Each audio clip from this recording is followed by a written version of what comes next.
72 hours ago, the world made sense. I had a job, an apartment, a routine. I knew what day it was, what time I needed to wake up, what I was going to eat for dinner. 72 hours ago, I was worried about whether my car would pass inspection and if I had remembered to pay my electric bill. Now, 72 hours later, I have watched more people die than I can count. I have seen things that will never leave my mind no matter how long I live, which might not be very long at all. My name is Nathan Cross. I am 29 years old, and I am one of the few people still breathing in what used to be the city of Ashford. I want to tell you what happened, hour by hour, as best as I can remember it. Not because I think it will help anyone, but because someone needs to know how fast everything fell apart.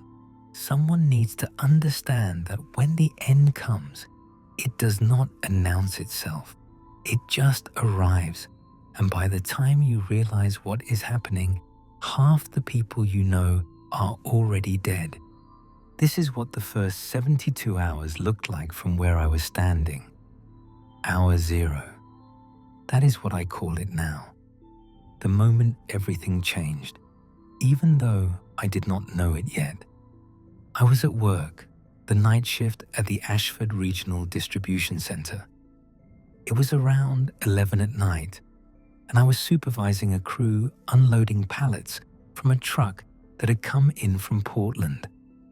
Normal stuff, boring stuff, the kind of work that lets your mind wander because your body knows what to do without thinking. My co-worker Rick Dalton was acting strange. He was in his 50s, a big guy with a grey beard who had worked at the warehouse longer than anyone. That night, he was sweating even though the loading bay was cold. He kept rubbing his forehead and complaining about a headache that would not go away.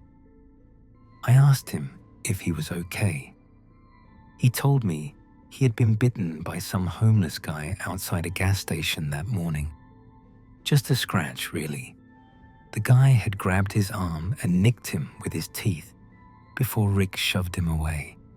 He said he cleaned it out with hand sanitizer and forgot about it. I remember thinking, that was disgusting, but not dangerous. People get bitten by other people sometimes. It happens in fights, in accidents, in moments of desperation. It does not mean the world is ending. Around 11:30, Rick's skin had gone pale. His eyes were glassy and unfocused. He stumbled into the break room and collapsed on the floor, shaking like he was having a seizure. Another co-worker, a young guy named Dennis, ran over to help him too.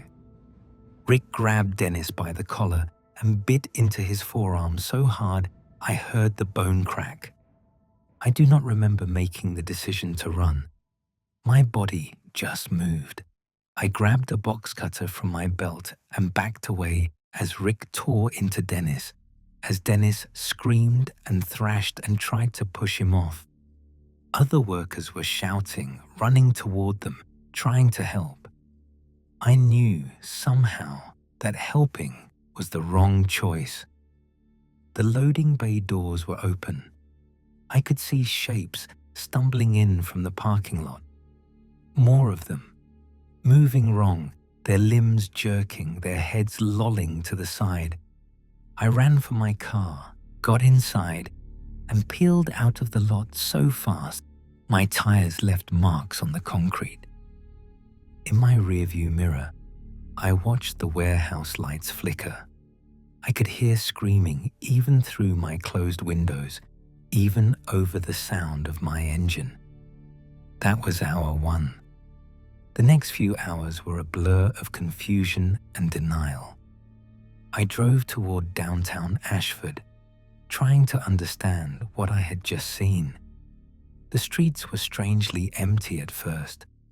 That late-night quiet that settles over cities when most people are asleep. Then, around 2 in the morning, everything changed. People started running.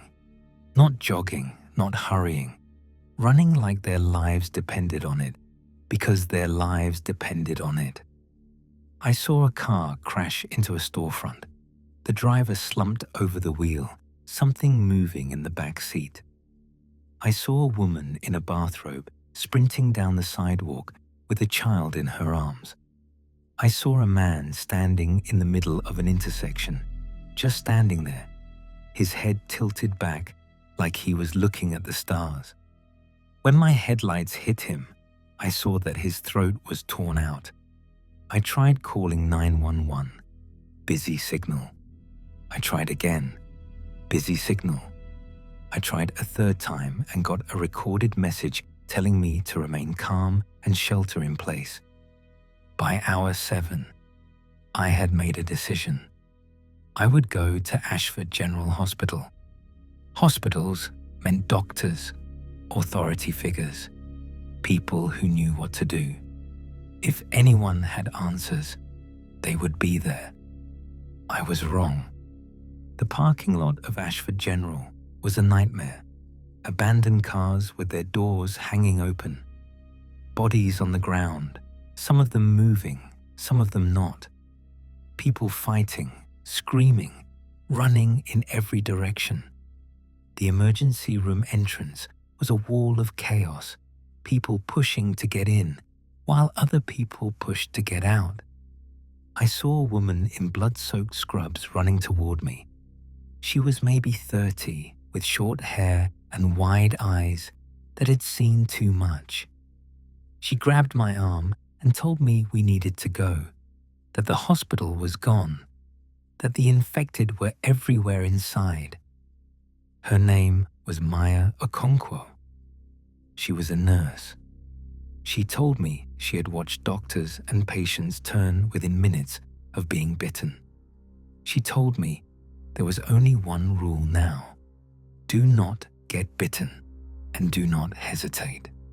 We hid in my car as a wave of infected poured out of the hospital entrance. They moved fast, faster than I expected, their bodies twitching and jerking, but somehow covering ground at a terrifying speed. Maya pointed toward the edge of the city and told me we needed to get out of the urban center. I started driving as the first fires began to glow on the horizon. That was hour 12. The highway out of Ashford was gridlocked. Thousands of people had the same idea, all of them trying to escape. All of them trapped in a river of brake lights and honking horns. We sat there for almost an hour, barely moving, watching other drivers get out of their cars to argue or cry or just stand in the road looking lost. Then the infected came out of the trees. They emerged from the woods along the highway, dozens of them, stumbling down the embankment toward the stalled traffic. I watched people abandon their vehicles and run, which only created more chaos. Cars crashed into each other. Families scattered. The infected moved through the gridlock like wolves through a herd, pulling down anyone too slow to escape. I pulled off onto a side road and drove through residential neighborhoods, navigating by instinct, taking turns at random, just to keep moving. Around hour 16, we stopped at a convenience store to find supplies. The front door was hanging open, the shelves half empty, but there was still food and water left behind. We found a teenager hiding in the back room, crouched behind boxes of chips with a baseball bat in his hands. His name was Tommy Lau. He was 16 years old. His parents had been killed in their home that morning while he hid in a closet. We were gathering what we could carry when the infected broke through the front windows. They came in fast, 3 of them, drawn by the noise or the light or just bad luck. Maya was near the door. She did not have time to react before one of them grabbed her from behind and sank its teeth into her shoulder. I should have done something. I should have fought them off, saved her, been a hero. Instead, I stood there, frozen, watching Maya scream as the infection took hold. She turned her head toward me, blood running down her arm, and she told me to take Tommy and run. She said she could feel it starting, feel herself slipping away, and there was nothing anyone could do. I grabbed Tommy and ran out the back door. Behind us, Maya's screams changed pitch, became something inhuman, something hungry. That was hour 18. Tommy and I moved through suburban streets on foot after my car ran out of gas. The neighborhood looked almost normal at first. Houses with lights on, cars in driveways, basketball hoops in front yards. Then we noticed the details. Front doors hanging open, blood on porches, shapes moving behind windows, silhouettes that pressed against the glass and tracked us as we walked past. We found shelter in an empty garage, hiding behind a riding lawnmower until dawn. Tommy did not speak the entire night. He just sat there with his baseball bat across his knees, staring at the wall. When daylight broke around hour 21, we approached a house with boarded windows. An older couple had fortified their home with plywood and furniture. Their names were Frank and Diane Heller. They were in their 70s, retired, the kind of people who had probably never experienced violence in their entire lives until 3 days ago. They let us inside. They gave us food and water. They showed us their radio, an old battery-powered thing that crackled with fragmented emergency broadcasts. The reports were scattered and contradictory.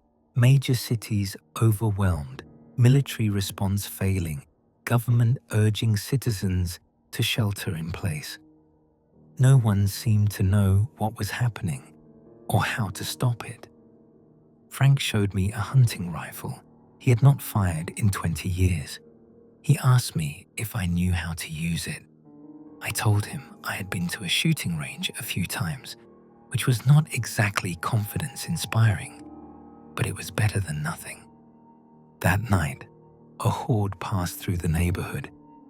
I do not know how many there were. Dozens, maybe hundreds. They moved down the street in a shambling wave, some of them walking, some of them crawling, all of them making that low, groaning sound that I will hear in my nightmares for as long as I live. The Hellers' barricades held, but the sounds outside were overwhelming. Breaking glass, screaming, gunshots that tapered off one by one. When morning came, I looked outside and saw the street littered with bodies. Some of them were infected who had been put down. Most of them were not. Frank had a heart attack around hour 24. The stress, the fear, the sounds from outside. His heart just gave out. Diane held him as he died, stroking his hair, whispering things I could not hear. I realized then that staying in one place was a death sentence. We left the house at dawn. Diane did not want to leave Frank's body behind, but I convinced her we had no choice. We moved through backyards and alleys, avoiding the main streets where infected still wandered. Diane was slow, struggling to keep up, still in shock from losing her husband of 50 years. Around hour 30, we heard an announcement on a car radio. An evacuation point had been established at Ashford Community College. Emergency services were gathering survivors, organizing transport to safe zones outside the city. I decided to head there. I thought there would be safety in numbers, structure, some semblance of order. I thought the authorities would have answers. The journey took hours. We moved carefully, hiding in bushes and behind dumpsters whenever infected passed nearby. We encountered a police officer named Wendy Tran and 2 other survivors heading the same direction. Officer Tran told me the police force had collapsed. She was the only one from her precinct still alive. We reached the community college around hour 36, just as the sun was setting. The evacuation point was chaos. Hundreds of survivors milled around the parking lot and athletic fields, some of them injured, some of them in shock, all of them looking for someone to tell them what to do. National Guard soldiers were present but overwhelmed, trying to screen people for bites, trying to maintain some kind of order. It did not work. Around hour 40, a man in the crowd started convulsing. He had been hiding a bite on his leg, hoping to sneak through the screening, hoping he would be different. He was not different. He transformed right there in the middle of the crowd, and when he lunged at the woman next to him, panic erupted. The perimeter collapsed within minutes. Infected poured through the gaps, drawn by the noise and the chaos. Soldiers fired into the crowd, unable to distinguish survivors from threats. People trampled each other trying to escape. I grabbed Tommy and ran. I do not know what happened to Diane. One moment she was beside me, the next she was gone, swallowed by the stampede. Officer Tran stayed behind, providing cover fire, buying time for civilians to escape. I heard her gun go empty. I did not hear anything after that. Tommy and I made it to a parking structure and climbed to the top level. From up there, we watched the evacuation point burn. Smoke rose against the orange glow of flames. Screams echoed across the campus. The National Guard trucks drove away, leaving behind anyone too slow to reach them. Tommy asked me what we were going to do now. I did not have an answer. We spent the night on the roof, taking turns keeping watch. I looked out over the city and saw fires everywhere. No lights except flames. No sounds except distant screaming and the occasional crack of gunfire.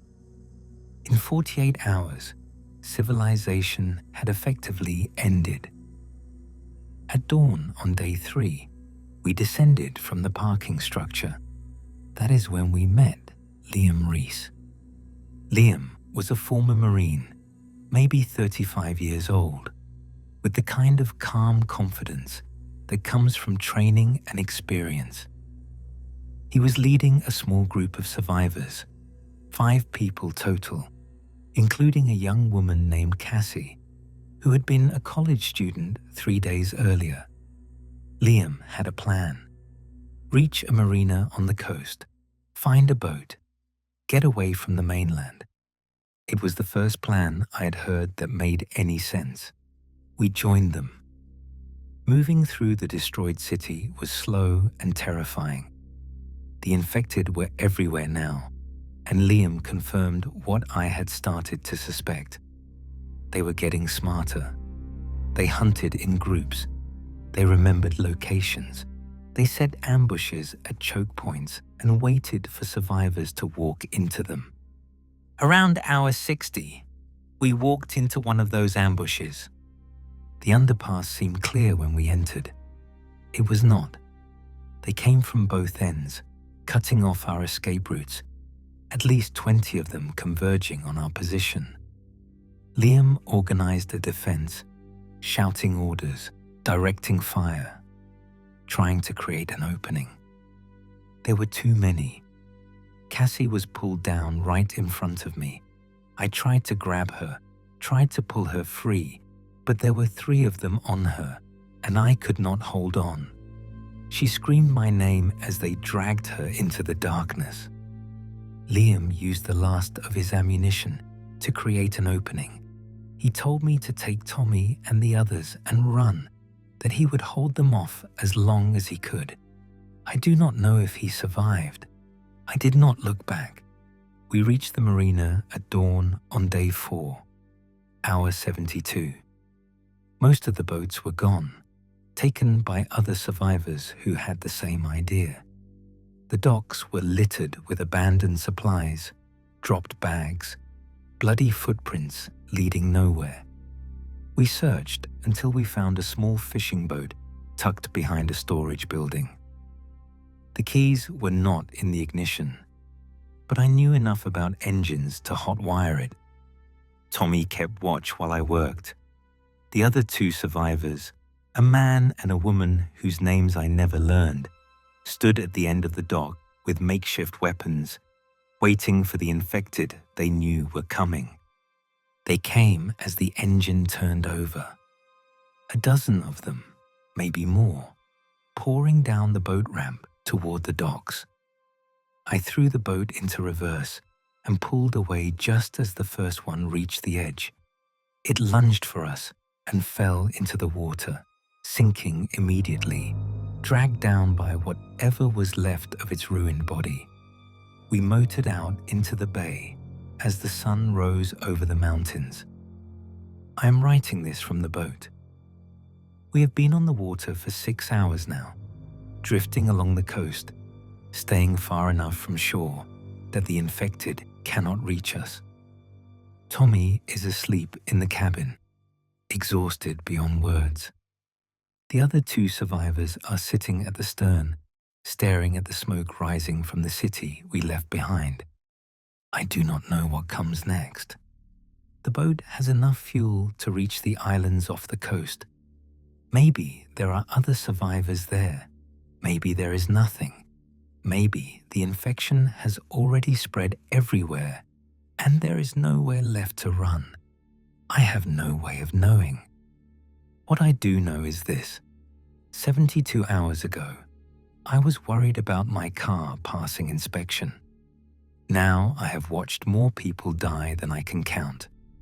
Rick, Maya, Frank, Diane, Officer Tran, Cassie, Liam, all of them gone. All of them faces I will carry with me for however long I have left. I'm not a hero. I did not save anyone. I just kept moving when other people froze. I made terrible choices because the alternative was dying. I left people behind when I should have stayed. I ran when I should have fought. I survived because I was willing to do things that will haunt me forever. If you are reading this, the outbreak has spread beyond Ashford. It is in your city now, or it will be soon. I do not know how far it will go, or if there is anywhere left that is safe. What I can tell you is this: do not trust evacuation points. They become death traps the moment the perimeter fails. Do not stay in one place for more than a few hours. The infected will find you eventually, and they are more patient than you think. Do not hesitate when you need to act. Hesitation is what kills people. I watched it happen over and over again in those 72 hours. People who stopped to think. People who tried to help when they should have run. People who could not accept what was happening until it was too late. The first 72 hours will determine if you live or die. That is the window. That is how long you have to learn the rules, find shelter, gather supplies, and get out of the population centers. After that, the infected will be too numerous. The resources will be gone, and your chances drop to almost nothing. I survived because I kept moving, because I made hard choices, because I got lucky. Most people did not get lucky.